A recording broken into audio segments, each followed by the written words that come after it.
Hello and welcome to all our viewers in Nigeria and around the world to News Cycle on Global Television, coming to you live from the nation's capital, Abuja. I am Oyi Agumofwegbe. A quick reminder that Global TV is on DSTV channel 365 and free to air on Nigecomsat. President Bola Tinubu will submit the medium-term expenditure framework and fiscal strategy paper to the National Assembly next week.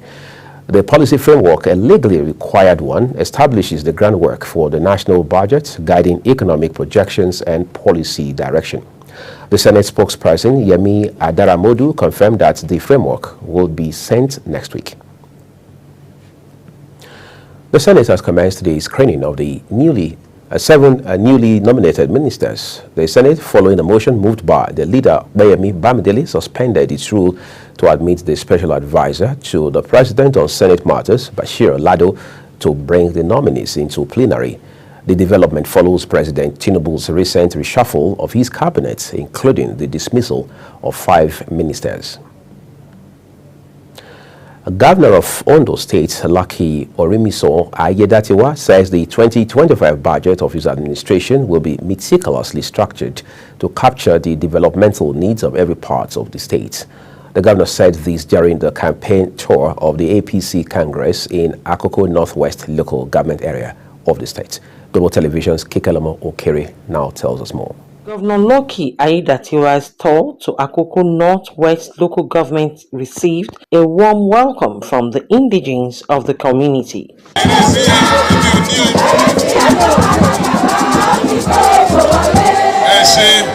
Speaking at Ogbagi Akoko, Governor Lucky Ayedatiwa says the 2025 budget will be well structured to ensure that no part of Ondo State is left behind. He says the 2025 budget will inculcate infrastructure and other essential services to meet the yearning of the people. And even though we have done budget review or supplementary budget, but yes, to be able to accommodate certain areas, things that we did not envisage before we were preparing the 2024 budget. Don't forget, 2024 budget was prepared in 2023.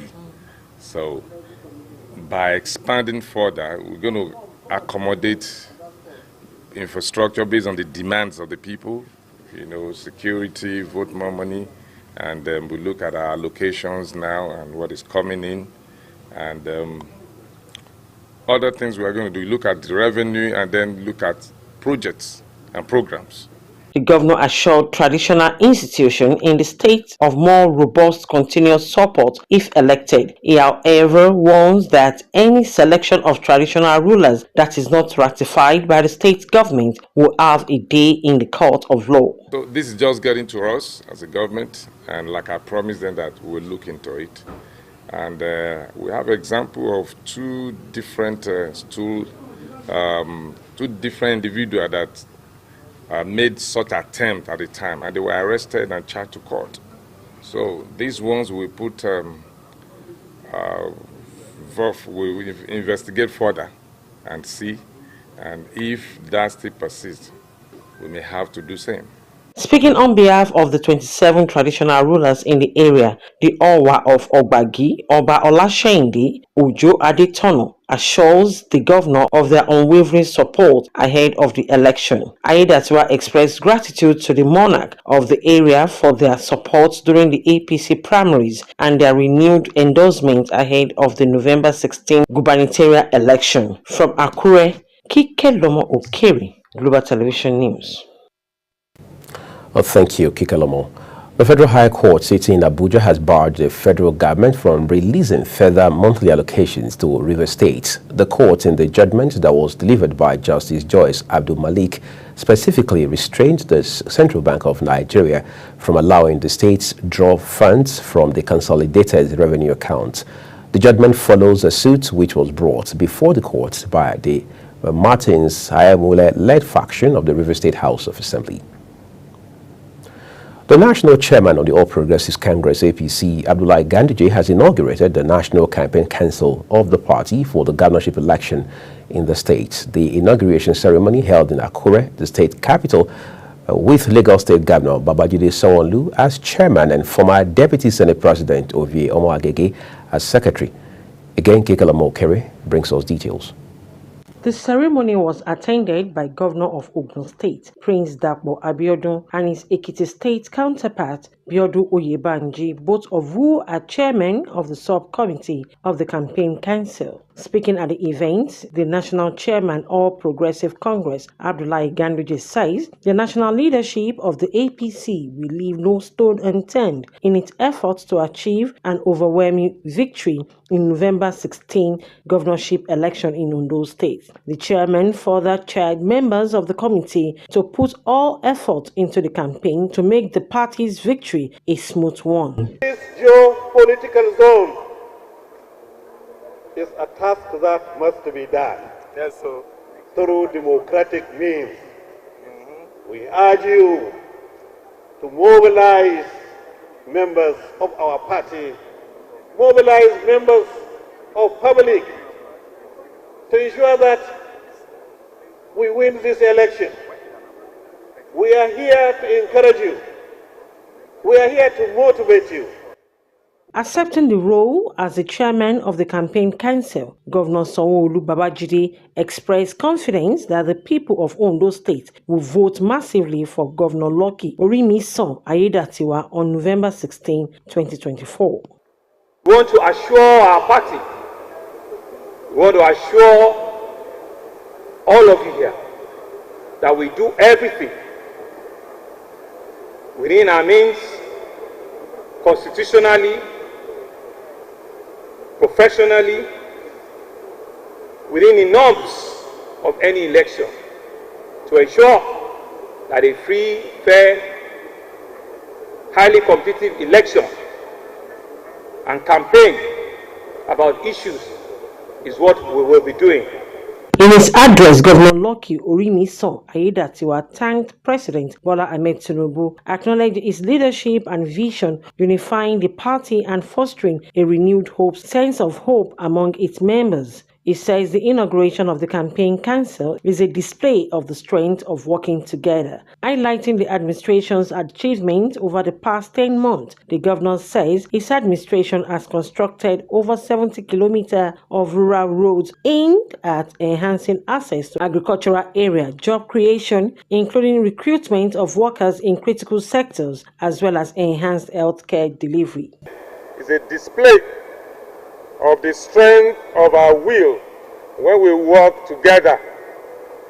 It is the evidence of our capability, which by God's grace will produce victory on the 16th of November 2024. However, Governor Ayedatiwa honored the late Oluwarotimi Akeredolu, the former governor of Ondo State, with a moment of silence to pay respect to the deceased. The high point of the event was the inauguration of the National Campaign Council of All Progressive Congress for the governorship election in Ondo State, and the handing over of the working instrument to the chairman of the council. From Akure, Kekalamo Okere, Global Television News.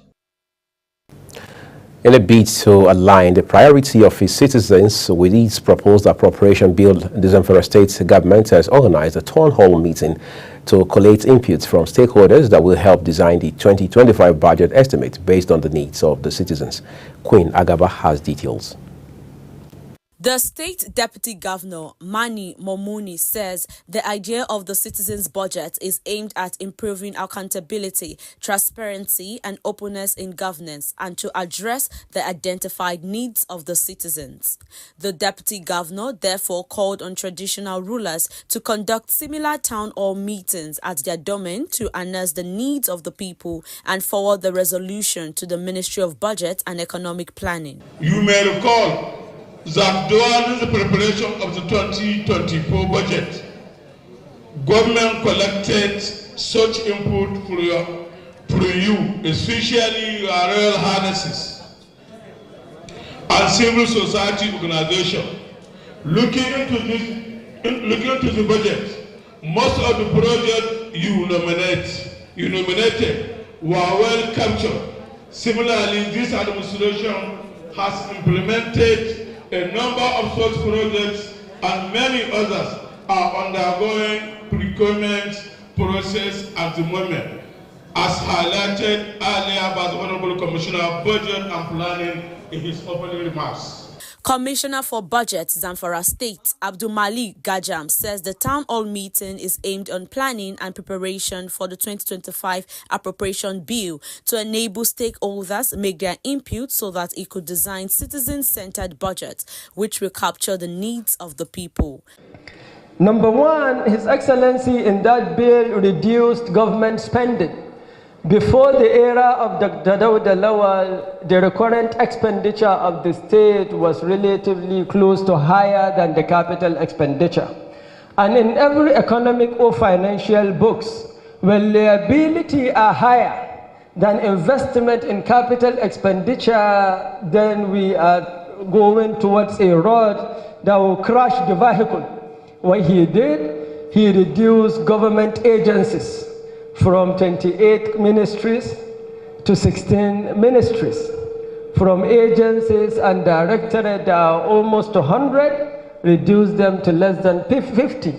The representative of the United Nations Children Education Fund, UNICEF, Cotonou Field Office, Issa Maru, says there is a need to increase budgetary allocation for health, recruit qualified health personnel and teachers to provide quality services in the sector. Very grateful to the government of Zamfara State, particularly the priority put in place to the social sector, where health, education are given priority. However, we would like to appeal to the government to consider increase of the allocation to the health sector and education. The current budget allocation percentage to the health sector is very, very low. Only 77% of the total budget was allocated to the health sector. And this is below the Abuja Declaration 2001, where all the states committed to allocate 15% of the total state budget to the health sector. The chairman, Zamfara State Council of Chiefs, who is also the Emir of Anka, Atairu Ahmed, suggested the introduction of fault tax to checkmate the activities of bandits. He says the idea will help the government identify criminals and responsible people in town and communities. Sharon Ajay, reporting for Global TV News. Thank you, Queen Lakaba. In a landmark effort to raise health awareness, the Ministry of Health and Social Welfare held the Maiden Health Promotion Day in the nation's capital, Abuja. The celebration is meant to draw attention to the power of health promotion as a tool for sustainable health outcomes in Nigeria. Health Promotion Day included interactive sessions, health screenings, and educational talks on topics around nutrition, physical activity, and managing non-communicable diseases. Representatives from healthcare organizations, NGOs, and community health workers joined the event, rallying around the message of proactive health awareness. Professor Ali Pate, in his keynote address, emphasized that health promotion goes beyond treatment. He also launched the Know Your Numbers campaign, urging Nigerians to regularly check their blood pressure and other vital health markers. He says the initiative is aimed at early detection and prevention, highlighting that many common diseases affecting Nigerians are in fact preventable. Today, as we celebrate the first National Health Promotion Day, we are putting a stake on the ground that this movement to make Nigeria healthier, to produce health for all Nigerians, is a reality, and that we are committing ourselves to move forward, to take those steps to improve the stock of health, to prevent diseases that can be prevented. The Ministry of Health hopes that the establishment of Health Promotion Day will help foster a culture of preventive healthcare nationwide, lessening the burden on Nigeria's healthcare system and enhancing well-being across communities. For Global Television, Queen Agaba reporting. Let's turn to the stories for you. The federal government has launched an initiative to boost Nigeria's engineering and construction sectors by commissioning a state-of-the-art asphalt testing and material characterization laboratory at the Nigerian Building and Road Research Institute. The ceremony also included the handover of advanced construction testing equipment to 6 federal universities across Nigeria. During the commissioning event held in Abuja, Minister of Innovation, Science and Technology, Uche Nnanji, emphasized the importance of the investment in enhancing educational infrastructure and research capabilities. Minister of Health and Social Welfare, Professor Ali Pate, has advocated a collective approach to health promotion in Nigeria. The minister made this known at a press briefing in commemoration of Health Promotion Day held in Abuja. Emphasizing the essence of Health Promotion Day, Professor Pate says the day is to promote health and well-being and serves as a reminder for Nigerians to check blood pressure, vitals, and adopt health-conscious behaviors. He urged Nigerians to take steps in maintaining their health, adding that the ministry is determined to save lives, reduce physical and financial pains, as well as promote health for all. The minister described health promotion as the core of the ministry's mission, emphasizing that it is about fostering well-being rather than simply treating illnesses. Nigeria's people are its assets, and that in the future of this country there's a possibility of prosperity. And that prosperity comes if you have a healthy, well-developed population. And that's why health and well-being of Nigerians has been one of the key pillars of the President's Uniform Agenda. And when we set our goals last year, and when the President unveiled his agenda, we said our goal is to save lives, to reduce physical and financial pain, to produce health for all Nigerians. The minister identified fostering a culture of health consciousness and prevention as essential factors for building a robust, resilient, and healthy Nigeria. For Global Television, Queen Agaba reporting. You're watching the live broadcast of News Cycle with Uyi Agmofwegbe, coming to you live from Nigeria's capital, Abuja. When News Cycle returns, Dangote faults fuel import as Tinubu summons Edo Dangote Kyari. Details of these, as well as more foreign and sports when we return. Do stay with us.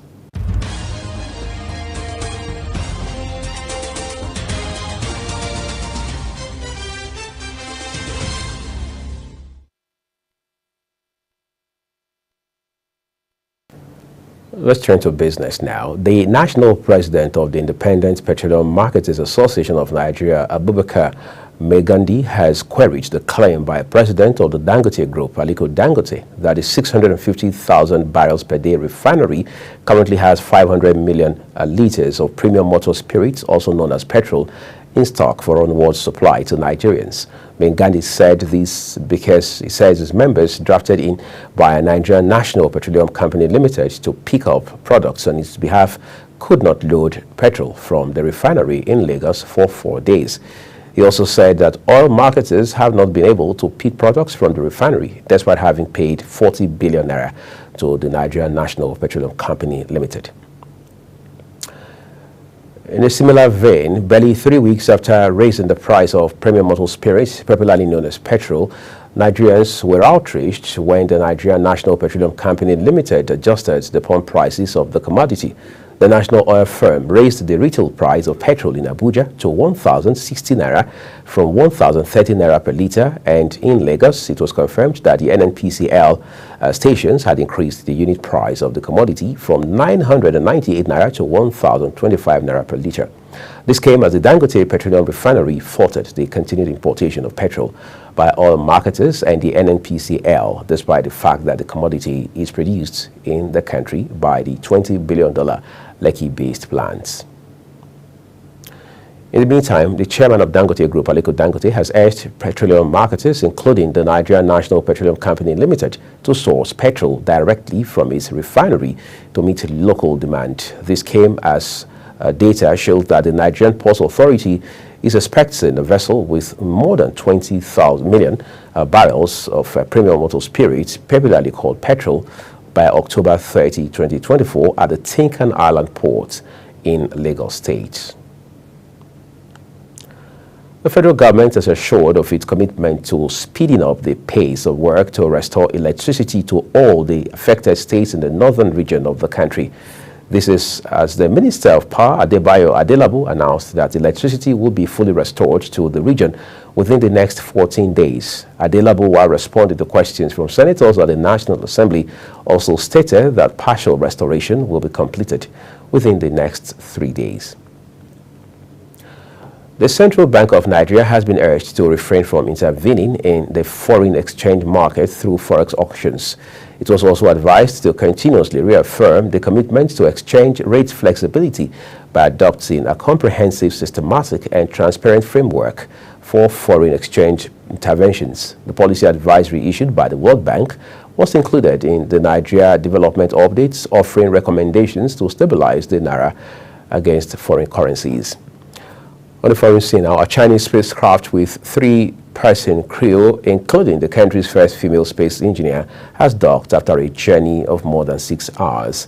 The crew will use the homegrown space station as a base for 6 months to conduct experiments and carry out space works as Beijing gathers experiments and intelligence for its eventual mission to put someone on the moon by 2030. Beijing declared the launch of Shenzhou 19 a comprehensive success. It is one of 100 launches China has planned in a record year of space exploration as it tries to outdo its rival, the United States. And now time to take a look at sport for you. Nigeria will make history as the country debuts at the 2024 World Sambo Championships in Astana, Kazakhstan from November 6 to 10, following their impressive outing at the African Beach Sambo Championships in Morocco. The Nigerian contingent, led by blind sambist Samuel Oladele Kekere, will join athletes from 79 other countries at the Wrestling Palace named after Zaxiask Uzabtel Martial Arts Palace. Sambo Association of Nigeria Vice President and General Secretary Sharif Hamid described Nigeria's participation as groundbreaking, particularly with Kekere being Africa's sole representative in the blind event. The Nigerian Football Federation, NFF, has confirmed the dates and venues for the country's senior men's national team final 2 Group D matches for the 2025 Africa Cup of Nations qualification series against Rwanda and Benin. According to the Federation, the Confederation of African Football (CAF) has scheduled November 14 and 18 as the days for the 2 games. The Super Eagles will travel to Abidjan for their Match Day 5 fixture against the Benin Republic, scheduled for Thursday, November 14 at Stade Felix Houphouët-Boigny. Meanwhile, the Confederation of African Football has picked November 18 for Nigeria's final 2025 Africa Cup of Nations qualifying match against Rwanda. The match is scheduled for the Godswill Akpabio Stadium in Uyo. This is contained in a statement by the Nigeria Football Federation. The Match Day 6 encounter will draw the curtain on the race from Group D 4 slots at the 35th Africa Cup of Nations finals to be held in Morocco. And that's the size of News Cycle. A quick reminder that Global Television is on DSTV channel 365, on Star Times 276 and free to air on Nigecomsat. Kindly follow us across all social media platforms using @GlobalTVNG and other handles as you now see on your screen. I'm Uyi Agumofwegbe saying a big thank you to you for watching. At top of the hour, we will join Edikan Michael to bring you Big Talk.